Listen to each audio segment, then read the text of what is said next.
guys! So today I'm starting my back to school kind of series, and this is actually going to be an advice video because a bunch of you guys know that I went to my first year of college. I survived! Yeah, I'm a sophomore in college, which is pretty crazy. And I have a bunch of tips that I wrote out. I just flashed it so I wouldn't like give it away or anything like that. For freshmen coming to college, just because I thought it'd be helpful because a bunch of people are starting school with me, yay, in August, and so I wanted to make sure it would be up hopefully in time for all you freshman goers. I'm so excited for you guys. These tips are hopefully going to help you guys that are already in college, or hopefully you freshmen that are coming to college, because college is a great experience. You get what you put into it, and so without further ado, let's go ahead and get started. Now, one of the most painful parts for me, and probably the thing that I struggled with most my freshman year, which is going to sound really weird, but it's textbooks. And I personally have to pay for my own textbooks at my college, and like I have to pay with my own money. Like my parents are not paying for my textbooks. And so I want to get the best deal. I knew that, you know, to avoid the bookstores in your school because they mark up those prices like nobody's business. Okay, so I went to my college bookstore to buy this textbook that I needed for my public speaking course. So it's called The Art of Public Speaking, and I have it right here. I didn't sell it back. I forgot to. Whoops. And I bought it new because they were like, oh no, you have to buy it new. And I was like, oh, okay, you know, like, yeah, I'm gonna listen to you guys. And it turns out I did not have to buy it new, and also they lied to me when they told me that you could not buy it online. And so basically what I use now is like a search engine called slugbooks.com, and it's not a place that you actually like buy your books. It's a place that compares all the different prices that you could buy your books used or whatever for whatever course. You can search by your course by putting in your school and like the class and everything in the department, or you can actually use it by looking up the title of the book, and that's what I did for this one, because when I did that on slugbooks.com I ended up finding it for $4, and I paid $80 for this textbook, which I did use, which I guess makes sense. But that app is you can like search your area and see if anybody's selling that book in your area, but I basically use it to compare all the different prices because it has like Amazon and Check and everything like that, and that's useful for me, so hopefully it's useful for you. And yeah, so that's my first tip. Sorry, these are all kind of like all over the place, but then my next tip is to make sure you map out like where your classes are once you get your schedule, because my brother actually had me go to my campus before school started to make sure I knew how to get from class to class. You may not be able to actually get into the buildings during the summertime, but you can at least walk from building to building to figure out, you know, how long it's going to take, and you only have a certain amount of time to get from here to here. And yeah, so that was very useful. And now, when actually scheduling a class, you can use the website called ratemyprofessor.com, and this is actually really useful because when I'm scheduling my classes, I like to look to make sure that I'm scheduling it with the best teacher possible.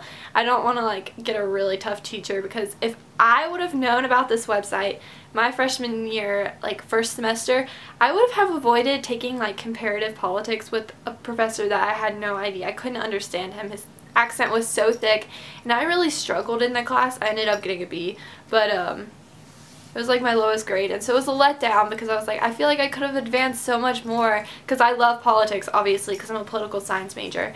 And yeah, so use Rate My Professor. It allows you to search like their name at your school and everything like that. So, and it also has like the courses that they teach. Get involved on campus. Like, I know that is so, I know, coming to school you're like, of course, like that's what everybody says.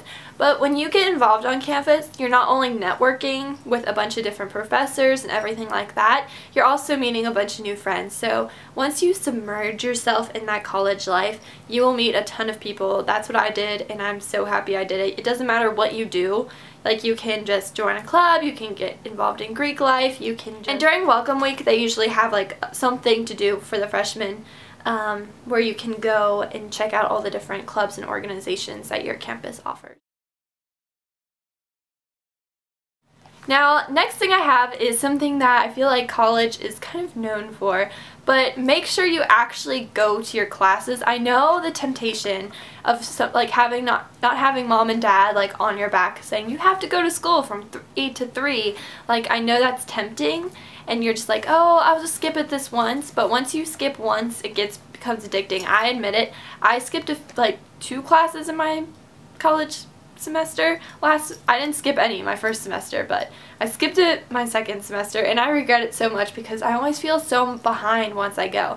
And I skipped it because I wasn't feeling well. It wasn't like I'm just gonna skip for the sake of skipping, but avoid the temptation and actually go to class. Another thing along with that is avoid any in-class distractions, and whatever that may be. It may be because most people allow you to have your cell phones out. I'm not saying all professors allow that, but you can have your cell phone out in some classes, and you can also have your laptop out.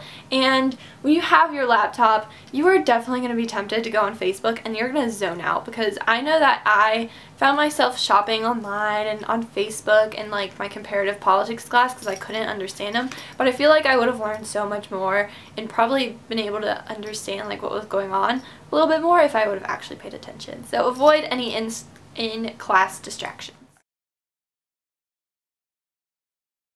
Another thing that freshmen have problems to do, and I know I had problems with, is managing your time. You have a lot of free time in college, and which means you're obviously going to want to spend it with your friends and socially and everything like that, and meeting boys. You have to learn to be able to pencil in and use your time wisely when it comes to studying or homework or anything like that. And I definitely recommend doing that by getting organized and getting an agenda, because your agenda in college will be your best friend. Doesn't matter if you buy it from your campus bookstore or if you buy it from like, I don't know, Lily Pulitzer. It doesn't matter. Like, it's an agenda and it will be very useful. I can't stress an agenda even more. It's so important.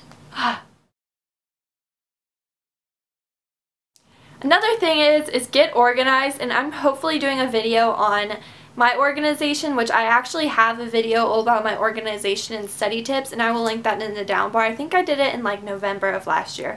But if you want to see that, go ahead and check it out. Organization and study tips, down bar.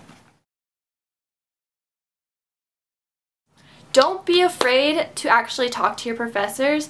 I know that it seems kind of scary to like go up to your professors and like actually go to their office hours that they have like on their syllabus, that's what I was looking for. But if you actually go and talk to your professor and you take advantage of the office hours to ask them questions or something that you didn't understand in class, or raising your hand, let alone, they'll remember your face and they'll be like, wow. Like, if you're struggling by the end of the semester and it's like a 90, or if it's like an 89, maybe you can do like actually getting on their good side. They'll be like, oh yeah, there's something that you can do. I know that's kind of like being a teacher's pet, but like, don't be a teacher's pet. Just get to know your professors and don't be afraid of them. Next tip I have is to stay healthy, and this is with, the whole food situation, staying fit, and also getting plenty of sleep. In college, obviously, you're going to be exposed to like all that food that you have in like your dorm, cafeteria, common area, and you're gonna eat. But I avoided it, obviously, because I stayed at home and I don't have a meal plan, and also I just did not like the food there, so I was just like, okay, this is probably a good thing I didn't live on campus. But make sure you have some food in your dorm if you're staying on campus that is somewhat more nutritious than actually the stuff that they have downstairs. And most campuses do have healthier options. I know that you're just kind of tempted to go for like the chicken fingers and stuff, so just be conscious about what you're intaking and just try to eat as healthy as possible. Obviously, just do whatever you want, but just keep that in mind. And also, you can use like your school recreation area if you have a student ID, and make use of that, because I did my freshman year. I'm going to use it again, obviously, my sophomore year, and it's always fun just to go with your friends. Just make use of that. Run. It's also better for like studying, and like exercising helps you sleep better at night, and that's when I know I need to start exercising again, because I'm like, I can't sleep. and that also comes with college. And your sleeping schedule might get a little whack, and like, yeah, you're gonna have to pull some all-nighters. I thankfully have not had to pull any all-nighters yet, but make sure you have enough sleep. Just be aware of your sleeping schedule, because not having enough sleep is really bad for you, and like, we need sleep in order to function as humans. Like, yeah. This one's mainly for the girls out there, but when you make friends in college, be sure to utilize their closets, and you can save a lot of money by swapping clothes. And I know my friends and I do that. We're like, hey, can I borrow this outfit or this shirt for this outfit? Because you do go out to, like, you know, you're gonna go to parties probably. You're gonna like go bowling or going out to eat with your friends, and you're gonna like want to dress up. And you're not gonna want to spend like a certain amount of money, especially as a college student, on a new outfit for like every Friday night or going out to dinner with your friends. Like, that would be silly. So make sure you swap your clothes with your friends, and obviously give it back, because that is annoying when people don't give it back. I've obviously learned that the hard way. So swap your clothes, but make sure you give it back, because that is really, really annoying, and I've learned. And the next tip I have is for all my commuters that are going to campus like me.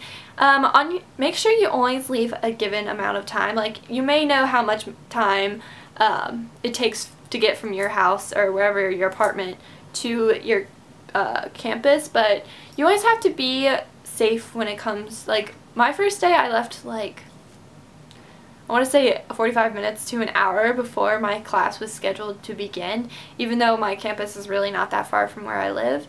And that's just because I was afraid that traffic on campus or off of campus or construction or something would interfere like with my time or anything like that. So make sure you plan accordingly, because you never know what's going to happen, and you don't want to be that person to like walk in on the first day of classes being like, yes, I'm late, holler, I'm the late girl, yeah, because that'd just be awkward, right? I mean, if that's what you do, each to their own, but whatever. Another one is learn to say no. This kind of goes with managing your time, but you're going to be so tempted to do every single thing that comes your way. And I remember I had this one mixer, because I'm obviously in Greek life, I'm in a sorority. We had a mixer with a fraternity, and I really wanted to go, but I had a huge paper due the next night, and I procrastinated it, which don't procrastinate, because that's bad. But I procrastinated it, and I was like, oh, I really want to go, and I was so tempted, but I was like, you know, I really need to say no. So nothing's really going to happen if you just say no. So just learn to say no. It will help.